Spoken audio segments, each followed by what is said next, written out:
శ్రీకాకుళంలో విజయం టీడీపీదేనని ఆ పార్టీ అభ్యర్థి గోండు శంకర్ ధీమా వ్యక్తం చేశారు. వైసీపీ మాటలను ప్రజలు నమ్మి తేల్చి చెప్పారు. ఇప్పటికే ప్రజలంతా కూటమికి పట్టం కట్టేందుకు నిర్ణయించుకున్నారని తెలిపారు. మంత్రి ధర్మాన ప్రసాదరావు విపరీతమైన అవినీతికి పాల్పడ్డారంటున్న గోండు శంకర్తో మా ప్రతినిధి Madhavi Latha face to face. Srikakulam జిల్లా కూటమి అభ్యర్థులు ప్రచారంలో దూసుకుపోతున్నారు. కూటమి అభ్యర్థిగా ఇక్కడి నుంచి గుండా శంకర్ గారు అయితే బరిలో దిగుతున్నారు. ఎన్నికల ప్రచారంలో ఆయన బిజీగా ఉన్నారు. సో ఆయన మనతో పాటు ఉన్నారు. మరిన్ని వివరాలు తెలుసుకుందాం. సార్, ప్రచారం ఎలా జరుగుతుంది? ప్రజల నుంచి స్పందన ఎలా వస్తుంది? అనూహ్యమైన స్పందన. ప్రజలు బ్రహ్మరథం పడుతున్నారు, నీరాజనాలు పలుకుతున్నారు. ఎక్కడికి వెళ్ళినా కర్పూర హారతలు, కుంకుమతో తిలకం దిద్ది, అలాగే పూలమాలతో, శాలువాలతో ఎక్కడికి వెళ్ళినా ఉవ్వెత్తున ప్రజలు ఎంతో ఉత్సాహంతో ముందుకొస్తున్న వైనం. సో మరి అక్కడ మీ ప్రతినిధి చూస్తే మాకు 40 ఏళ్ల చరిత్ర ఉంది, రాజకీయ చరిత్ర ఉంది, సంక్షేమ పథకాలు ఇచ్చాం, మేము ప్రచారం కూడా చేయక్కర్లేదు, మరి అలా ఆయనకు అడ్డుకట్ట వేస్తారా? అలాంటి ఇప్పుడు మేము సంక్షేమ పథకాలు ఇచ్చామంటే ఇప్పుడే చూడండి, ఆ ముసలమ్మ 300 రూపాయలు పెన్షన్ ఎక్స్ట్రా ఇచ్చారని చెప్పి 300 రూపాయలు కరెంటు బిల్లు ఎక్స్ట్రా వస్తుందని చెప్పి ఆవిడికి గత 4.5 సంవత్సరాలుగా పెన్షన్ ఇవ్వని పరిస్థితి.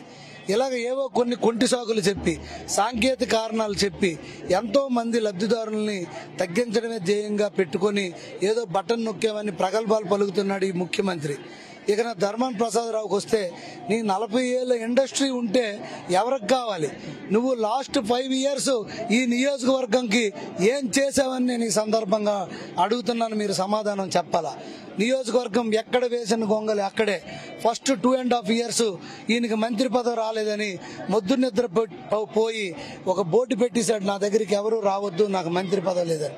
తీరా మంత్రి పదవి వస్తే నా చేతిలో ఏమీ లేదు, అంత తాడేపల్లి ప్యాలెస్లోనే ఆ సకల శాఖ మంత్రి వద్దే అంతా ఉంది, నాకేం లేదని దొంగ మాటలు చెప్పి తప్పించుకొని ప్రజలకు మభ్య పెట్టే మాయ మాటలు, గారిడి మాటలు చెప్పి ఓట్లు పొందడానికి చూస్తున్నారు. శ్రీకాకుళంలో ప్రజలందరూ కూడా విజ్ఞులు, అందరికీ చాలా తెలివితేటలతో ఉన్నారు, అందరూ ఆలోచిస్తున్నారు. ఎట్టి పరిస్థితుల్లో ఈ ధర్మాన ప్రసాదరావుని ఓడించడం ఖాయం.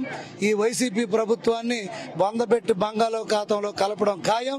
ఈ జగన్మోహన్ రెడ్డికి ఇడుపుల పాయకో లోటస్ పాండుకో పంపించడం కూడా ఖాయమని నేను తెలియజేస్తున్నాను. మీ కూటమి మిగతా పార్టీల నుంచి ఎలా ఉంది మీకు మద్దతు, సహాయ సహకారం? బాగానే ఉంది. చూడండి, ఈయన మాకు ఇక్కడ నియోజకవర్గం కన్వీనర్ ఆయన, అలాగే జన సైనికులు కూడా, మా మండల పార్టీ అధ్యక్షుడు ఆయన, పెద్ద ఎత్తున అందరూ కూడా స్వచ్ఛందంగా పాల్గొంటున్నారు. అందరిది ఒకటే జయం.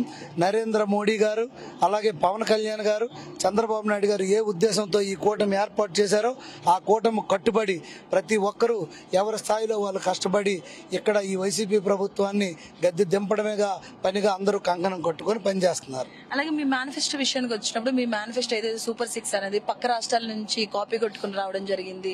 అలాగే మేము గతంలో ఇచ్చిన సంక్షేమానికి సంబంధించి కూడా ఇన్ని వేల లక్షలు అప్పులు చేశారని మాట్లాడడం జరిగింది. బట్ ఇప్పుడు వాళ్ళ మేనిఫెస్టో చూస్తే త్రిబులిస్తా అంటున్నారు. ఇది ఎలా సాధ్యమైంది ఒకసారి ఆలోచించుకోండి అని ప్రతిపక్షాలు అంటున్నారు. ఇప్పుడు నేను ఒకటే చెప్తున్నానండి, పక్క రాష్ట్రాలు మాది కాపీ కొట్టారు. అసలు సంక్షేమ పథకాలకి అభివృద్ధికి పెట్టింది పేరు తెలుగుదేశం ప్రభుత్వం. అన్న ఎన్టీ రామారావు గారు మొదట చెప్పినప్పుడు 2 రూపాయల కిలో బియ్యం పెట్టింది మేము. ఇప్పుడు ఆ బియ్యం చుట్టే అంతా తిరుగుతున్నారు. మీకు ఉచిత ఆర్టీసీ బస్సు ప్రయాణం మేము అనౌన్స్ చేసిన తర్వాత మాకంటే ముందు ఎలక్షన్ అయిన కర్ణాటక, అలాగే తెలంగాణ వాళ్ళు అమలు చేసి ఇవాళ సక్సెస్ఫుల్ గా ఎంతో మన్ననలు పొందుతున్నారు మహిళా మనులది. ఇక సంక్షేమ పథకాలు అభివృద్ధి చేస్తున్నది మేము చిత్తశుద్ధితో గతంలో కూడా చేశాం. ఈయన మొత్తం తాకట్టు పెట్టి 12,70,000 కోట్లు అప్పు చేశామన్నాడు. 2,80,000 కోట్లే పంచామన్నాడు. మిగతా 10 లక్షల కోట్లు వెళ్ళి మా నాయకుడు సంపద సృష్టిస్తాడు.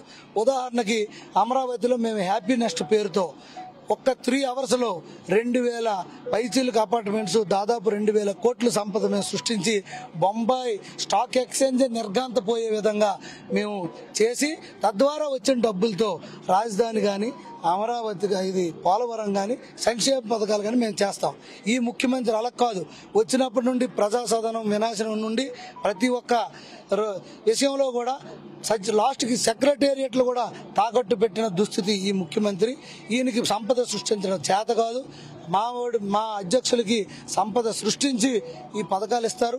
మేము ఇచ్చినవన్నీ ఆచరణ యోగ్యమైనవే, ఇదేం కష్టతరం కాదు. గతంలో మేము ఇచ్చినవే చంద్రన్న బీమా కానీ, అలాగే ఏదైతే సంక్రాంతి కానుకలు కానీ అలాగే పెన్షన్స్ కానీ ఇవన్నీ పెన్షన్ పెంచుతూ పోతానని చెప్పి 5,250 కలిపితే 1,000 రూపాయల 4,250 కలిపితే 1,000 రూపాయల మొదటి 4 సంవత్సరాలు ఎందుకు పెంచలేదు ఈ దొంగ ముఖ్యమంత్రి? లాస్ట్లో మొన్న పెంచి 250 చేతులు దులుపుకొని ఇప్పుడు మళ్ళీ దొంగ నాటకాలు. అంటే ఈ ముఖ్యమంత్రి సిన్సియర్ అబద్ధాలు ఆడడానికి 3,500 ఇస్తాడట, దానికి 250 ఇప్పుడంట, 4 సంవత్సరాల తర్వాత మరొక 250 అట. మా నాయకుడు అలా కాదు. మేము 4,000 పెన్షన్ 50 సంవత్సరాలకి ఇస్తాం. అది కూడా ఏప్రిల్, మే, జూన్ నుండే ఇది అమలవుతుంది.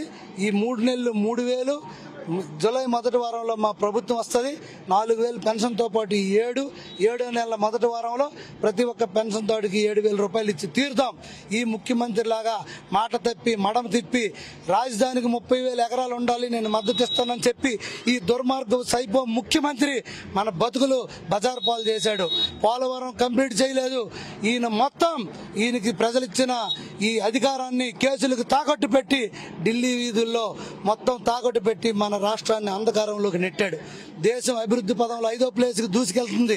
రేపు రానున్న 5 సంవత్సరాల్లో 3వ ఆర్థిక దేశంగా ప్రపంచ స్థాయిలో మనం వెళ్తుంటే రాష్ట్రం 20 సంవత్సరాలు వెనక్కి వెళ్ళిపోయింది. దీనికి కారణం ఈ దుర్మార్గపు ముఖ్యమంత్రి వల్లే. మళ్ళీ దీన్ని బాగు చేసుకోవాలంటే నారా చంద్రబాబు నాయుడు గారు ముఖ్యమంత్రి అయ్యి తీరాల్సిందే. దానికోసం దిశగా మేము 160 పైచీలకు స్థానాలు గెలుస్తాం. ఇక్కడ గుండు శంకర్ అని నేను విజయ దుందుబి మోగించి జెండా ఎగరవేసి నారా చంద్రబాబు నాయుడు గారికి, పవన్ కళ్యాణ్ గారికి గిఫ్ట్ గా ఇస్తాం. మా ఎంపీ రామ్మోహన్ నాయుడు గారికి ముచ్చటగా 3వసారి ఎంపీ అభ్యర్థిగా 2 లక్షల పైచీలకు ఓట్ల మెజార్టీతో నరేంద్ర మోడీ గారు గిఫ్ట్ గా ఇచ్చి తద్వారా మా రాష్ట్రం, మా జిల్లా, మా నియోజకవర్గం, మా వార్డులు, మా అందరి బతుకుల్ని బాగు చేసుకునే దిశగా ప్రజలందరూ కంకణం కట్టుకున్నారని కూడా నేను తెలియజేస్తాను. అలాగే మీరు ఇంటింటికి ప్రచారంలో తిరుగుతున్నారు, ప్రతి ఒక్కరిని కలుస్తున్నారు ప్రజల్ని. ఇక్కడ నుంచి మీ నియోజకవర్గం నుంచి ముఖ్యంగా 3 సమస్యలు మీ అధినాయకుడి దగ్గరికి తీసుకువెళ్లాలంటే ఏం చెప్తారు?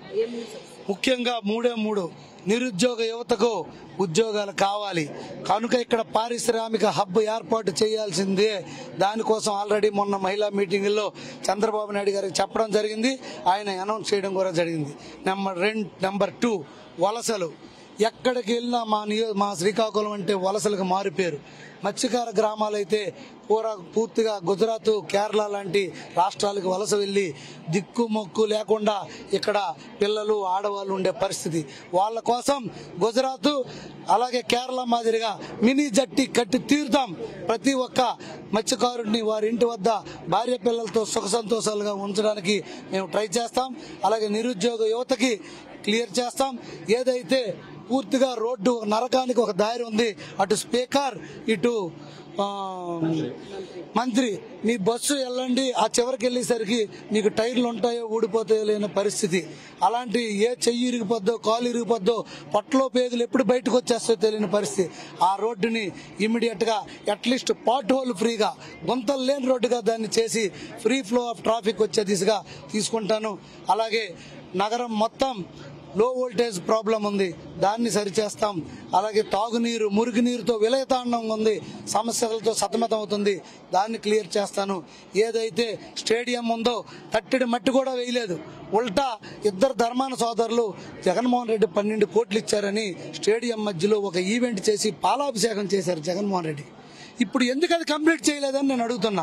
12 కోట్లలో 12,000 రూపాయలైనా మీరు తీసి దాన్ని ఖర్చు పెట్టినట్టుంటే నాకు చూపించండి, మీరు ఏం చెప్తే అది వింటానని కూడా నేను తెలియజేసుకుంటున్నాను. అందరికీ మభ్యపెట్టి ప్రజలకు మాయ చేసి అన్ని డ్రామాలు ఆడి లబ్ధి పొంది ఏదో ఓట్లు పొందుదామని ఆలోచిస్తున్నారు. ప్రజలందరూ తెలివైన వాళ్ళు అయ్యారు, వాళ్ళు మీకు తగిన బుద్ధి చెప్తారని కూడా నేను తెలియజేసుకుంటూ, ముఖ్యంగా ఈ సమస్యల్ని నేను ఇమీడియట్ గా తేలుస్తూ, ఇంకొక మేజర్ సమస్య ఉంది. గత 15 సంవత్సరాలుగా దొంగ నాటకాలు ఆడి ఇక్కడ స్థానిక సంస్థ కార్పొరేషన్ ఎన్నికలు అవ్వకుండా, ఇది ఒక కార్పొరేషన్ అయినప్పటికీ ఒక మేజర్ పంచాయతీ గ్రామంగా ఉంది పరిస్థితి చూస్తే. దానికి ఎన్నికలు వీలైనంత త్వరలో 3 నెలల నుండి సంవత్సరం లోపల కార్పొరేషన్ ఎన్నికలు నేను జరిపిస్తానని కూడా ఈ సందర్భంగా నియోజకవర్గ ప్రజలకి నేను తెలియజేస్తాను. అలాగే ఈ మధ్య కాలంలో సీఎం జగన్ ప్రసంగాల్లో మీరు వినుంటారు కూడా, ఎన్నికలు సజావుగా సాగుతాయన్న ఉద్దేశం, అంటే సాగుతాయన్న నమ్మకం మాకు పోయింది అని ఆయన మాట్లాడి ఈ పరిణామాన్ని ఎలా చూస్తారు? దీన్ని ఏదో అంటారు కదా, దొంగ అనేది అంటారు కదా, అది కరెక్ట్. ఈయనకి సామెత సరిపోద్ది. ఒకసారి కోడికత్తె డ్రామా, ఒకసారి చిన్నాన్న గొడ్డల డ్రామా, మొన్నే గులకరాయి డ్రామా. ఈ డ్రామాలన్నీ ఆడుతున్నది ఎవరు? నువ్వు మాట్లాడుతుందల్లా రికార్డ్ అవుతుంది వీడియోలో అని కూడా ఇంకిత జ్ఞానం లేదు. 30,000 ఎకరాలు ఇమ్మని చెప్పాడా లేదా అమరావతికి? ఇప్పుడేమి ఉత్తరాంధ్ర ఎందుకు? ఎవరికి కావాలి ఉత్తరాంధ్ర డ్రామా? నువ్వు ఆడతావు ఉత్తరాంధ్ర? నీకు దమ్ముంటే సుజల స్రవంతితే, బుందేల్ఖండ తరా ప్యాకేస్తే, మాకు ఇక్కడ లూలు గ్రూప్ని ఎత్తేసావు, నీ కర్మ కాలించేసావు. మాకు ప్రజలందరూ నిరుద్యోగంతో విలవిల్లాడుతున్నారు యువత. నువ్వు ఇది చేయకుండా నీ దొంగ నాటకాలు అంటే నువ్వు ఎన్నికలు సజావుగా సాగనవ్వు.